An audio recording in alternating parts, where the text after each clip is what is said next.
how's it going YouTube? Today we actually are using a different skill, no more tornado shot, and it is, as you can see, lightning strike. And boy oh boy, is this skill good. I'm actually really surprised about how good this skill is. It's probably actually the fastest, highest single target skill I've played this league. I know I say this all the time, but it actually is.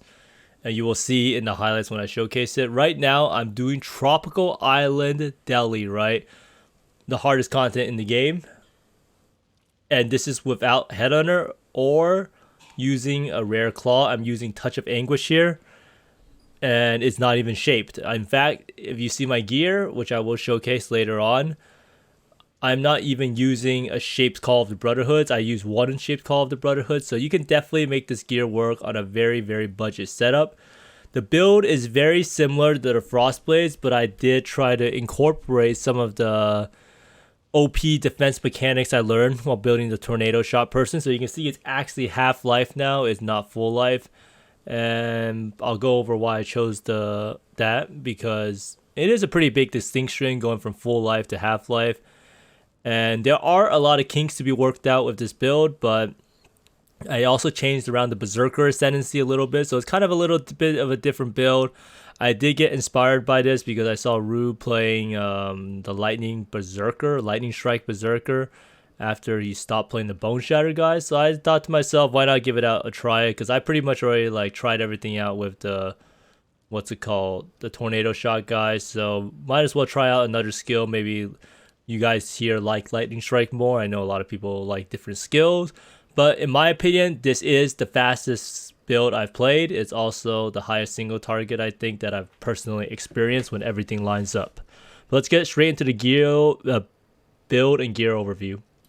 So let's see what we have here. My character is Half-Life, 2596. So it's the same exact concept, a lot of the stuff, like Petrified Blood using this Life Flask or Divination Distillate. I don't get Fortify anymore from it because I actually get Fortify from just Whirling Blades. But I do get the Overleech, and I also get the Ailment Immunity. And this is the claw I had for my Frostblades guy. I never actually sold it. I think this is a 589 P DPS claw. And it's pretty much as good as it's going to get. It's actually kind of sad because this claw is actually a lot worse than my wand. So if I had the equivalent of my wand that I had on this build, it would be like 650 P DPS. But that's how it goes, and I don't really know if I'm going to try to craft a better one. I think if I was to buy a better base, it would probably cost around like 150x. Now, I was using, and I did test out the build with this claw. Right here, Touch of Anguish, not even quality, not even shaped. You can get a shaped Touch of Anguish relatively cheaply for like 4 to 5x if you just trash to treasure it yourself. Now this helm, as you might recognize, the same helm as I used in the Frostblades build. And I am actually trolling because I should not have this enchant on it, right? Because we want to get +1 Pierce. Because Pierce is actually a pretty big thing for this build. So we lose a little bit of life, but Pierce is actually huge for Lightning Strike and it helps out with the clear a lot. So this is life, multi, nearby enemies take 9% increased elemental damage and 10% for fizz taken as fire, which just helps out our physical damage reduction. And it has Ashling Life, which allows us to craft on projectile gems and pierce.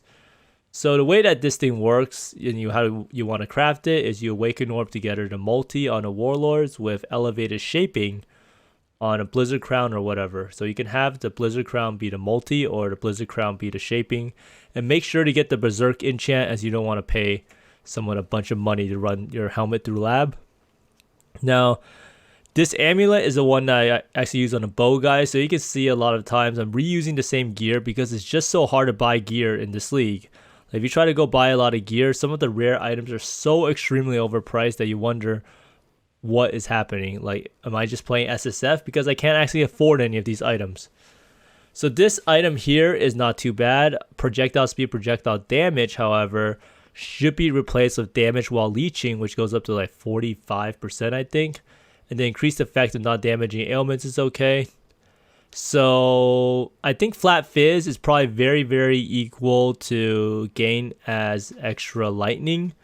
So this is pretty much perfect. I could technically get gain 18% of physical damage as lightning damage, but For all intensive purposes, this is now okay. So instead of anointing Hardened Scars, which gave you the Fortify effect, I anoint the Panopticon, which gives you like increased effect of your Ancestral War Chief and Ancestral Protector totems. So this is actually kind of a bit of a change, and it does help you guys out with the budget setup a lot more. Instead of dual wielding, I decided to use Prism Guardian, which is actually kind of weird, right? And why use Prism Guardian? And it allows us to run Precision, Petrified Blood, and Herald of Purity.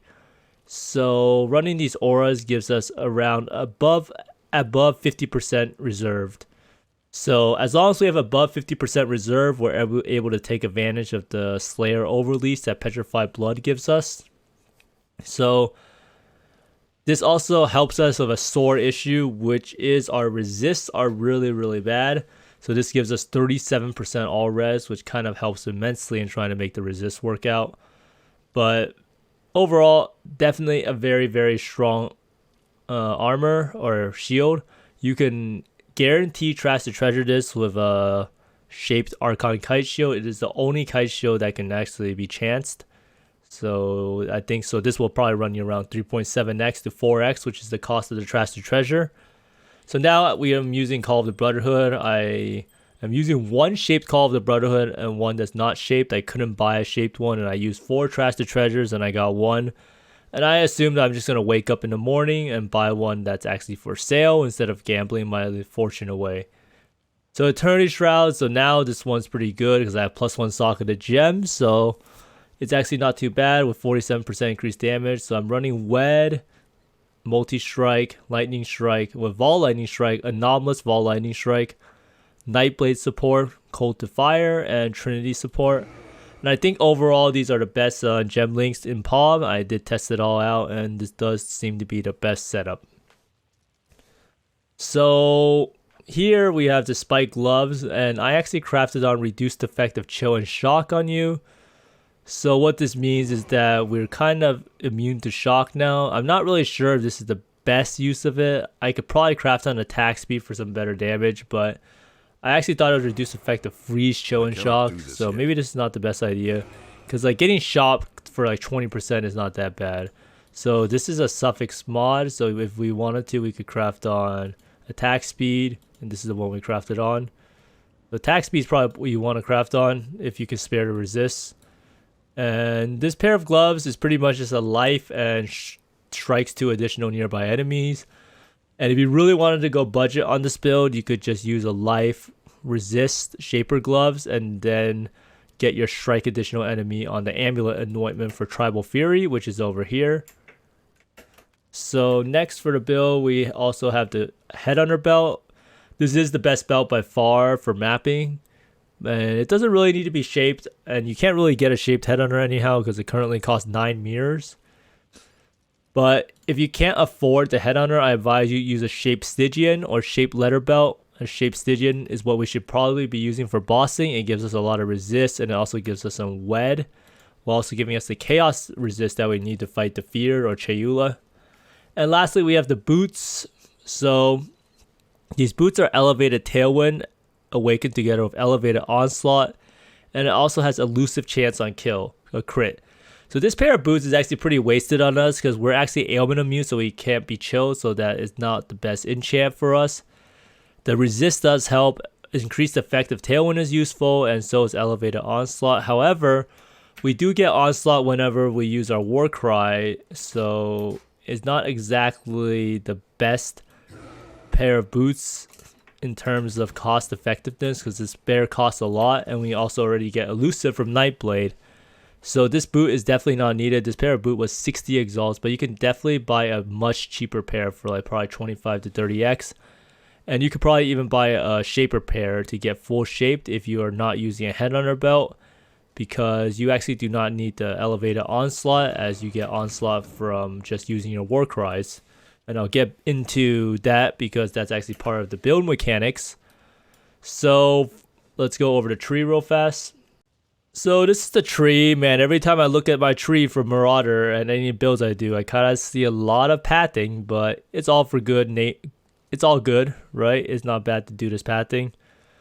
So right now, we don't take Wind Dancer. I'm not really sure how I feel about dropping Thick Skin and Wind Dancer, and I know Point Blank is actually very, very good for this build for single target, as the projectiles actually do a significant chunk of damage. But with this current like tree, I'm not really sure what's actually the best way to do this, right?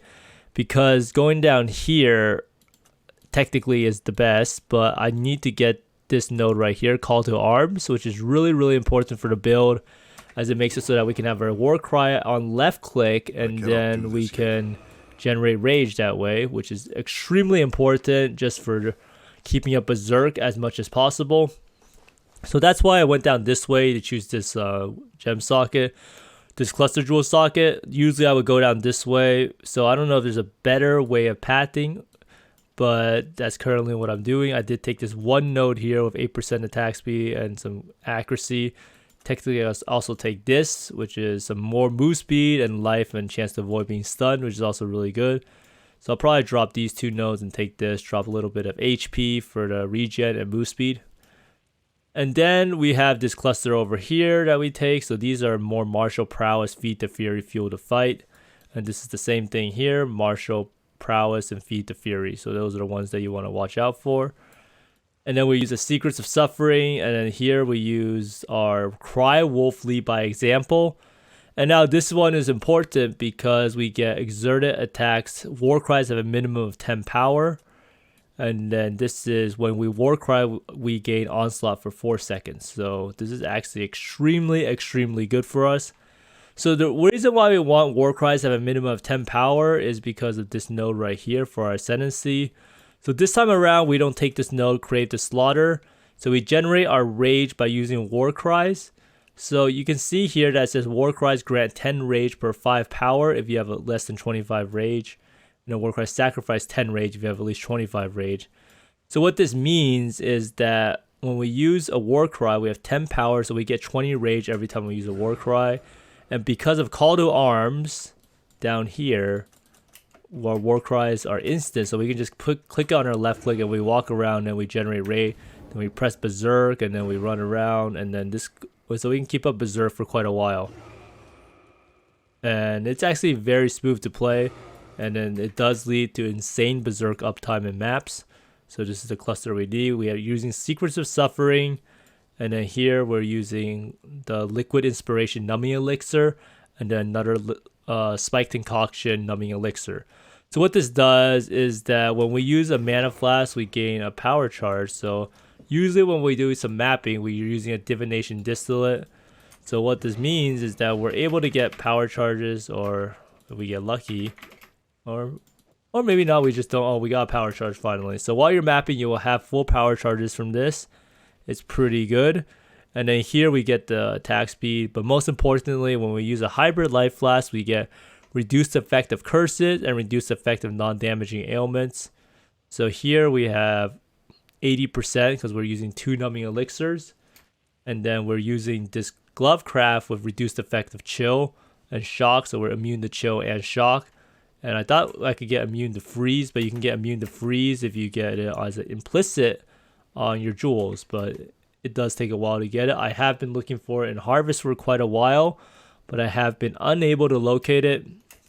So what Watcher's Eye I'm using is Fizz Conversion to Lightning with Wrath. This should be Divine to 40%. Actually, this thing should just be Divine in general. It's actually a horrible roll, but yeah. And then we take these claw nodes here, these claw nodes here too, and then these ones, these life nodes, which are efficient. So basically, tree is pretty similar. Lots of little adjustments that we can make, and build does seem to be a little bit of int-starve because we're running Wrath Aura. So now I'm going to go over the gem links that I currently have and the general playstyle of this build. So the gem links for this build leads us to be kind of a little bit of a pseudo aura stacker. We're using Prism Guardian, so I feel like I'm returning to my roots of an aura stacker. So we run 5 auras, which is Precision, Hatred, Wrath, Petrified Blood, and Herald of Purity. So in our shield, we have Precision, Petrified Blood, and Herald of Purity. So those are the ones we run on our life. So we are able to reserve around 49% of our life or so, so that allows us to get the Slayer Overleech. In our helm, we have Hatred, Wrath, Enlighten, and then I just have Blood Rage right here. I could put this anywhere. And then for our movement skill, we use Whirling Blades and Fortify. And Steel Skin I had, but I'm not really too sure about using Steel Skin. I guess we need a guard skill.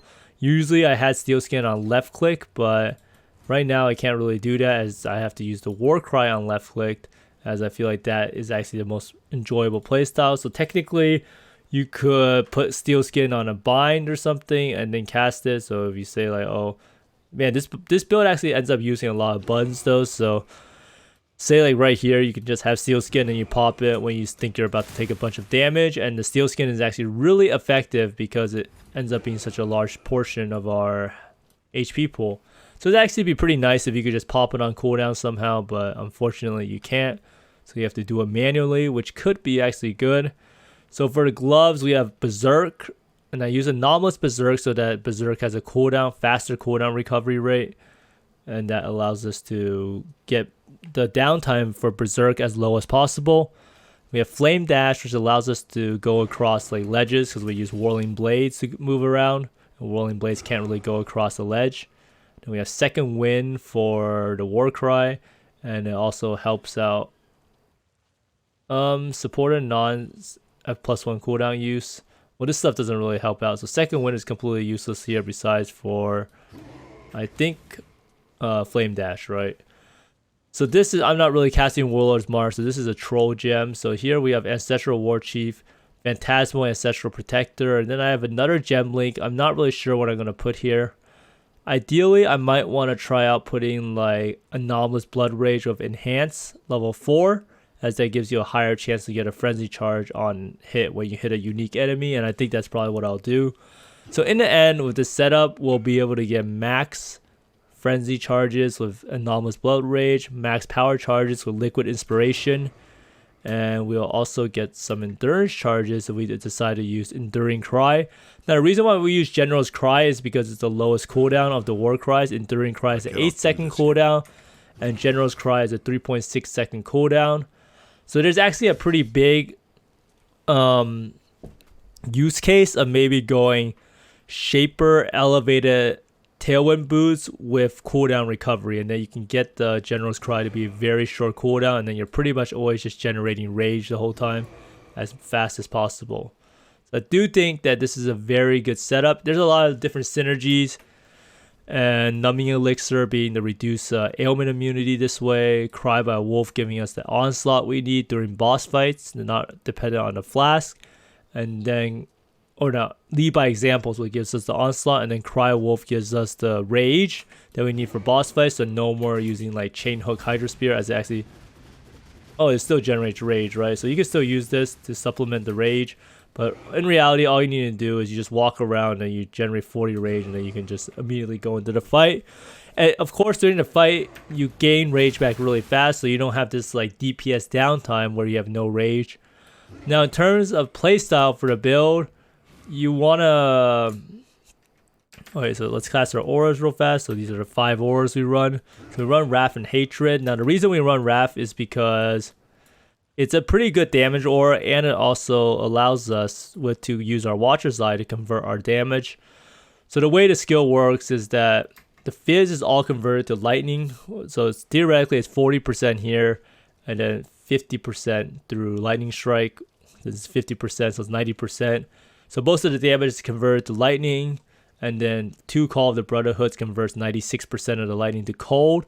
And then we turn a little bit of the Cold to Fire from, what's it called, from the gem Cold to Fire. So that gives us Brittle, it gives us Scorch, and it gives us a little bit of Sapped because we have a tiny bit of lightning damage that we didn't convert over to Cold.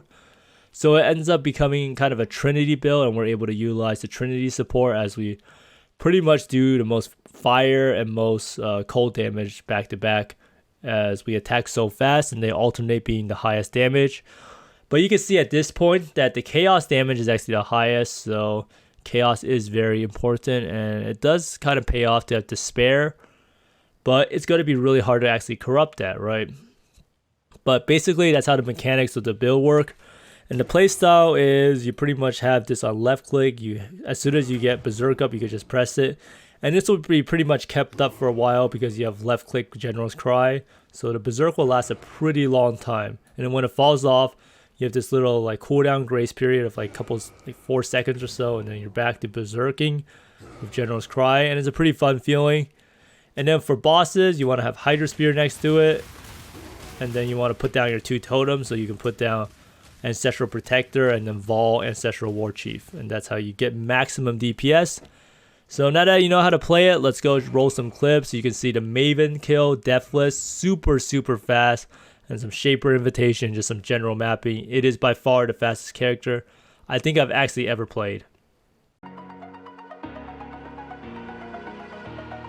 Over the edge, feel like I'm floating through the air. Pain I felt is paid for, all is said and done. Oh, I am restricted, fixed upon the web. I need to kick the habit that my mind is breathing in. Break out, I've got to see. Spent all my life holding all of it closely. I played it innocent, a feel of discontent. I'm finally facing it all, fearless.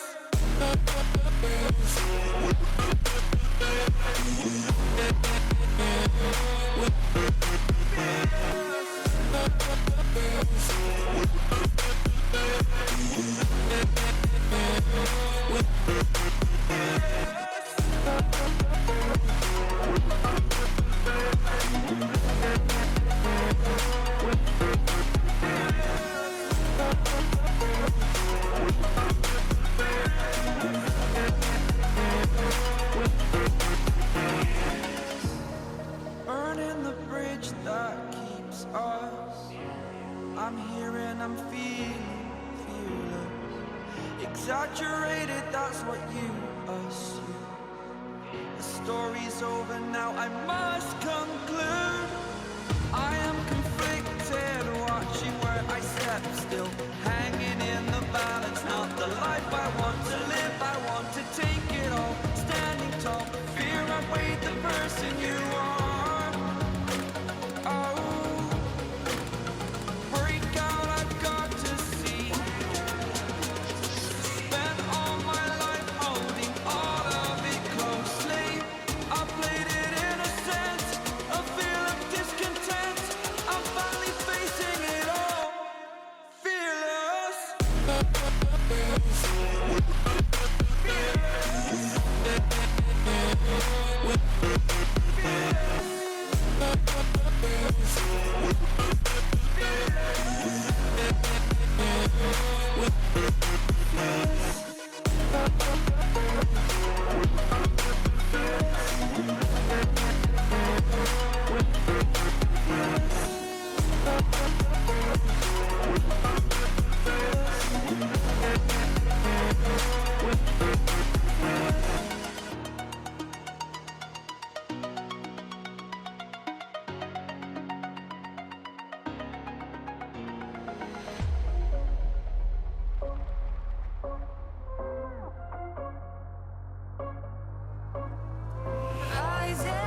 Anyhow, I hope everyone enjoyed the bossing footage and pretty much this little short guide on Lightning Strike Berserker. I do really like this character, and I think that everyone should end up trying it. It's actually the most fun, and the character is so fast even without the self-chill shenanigans.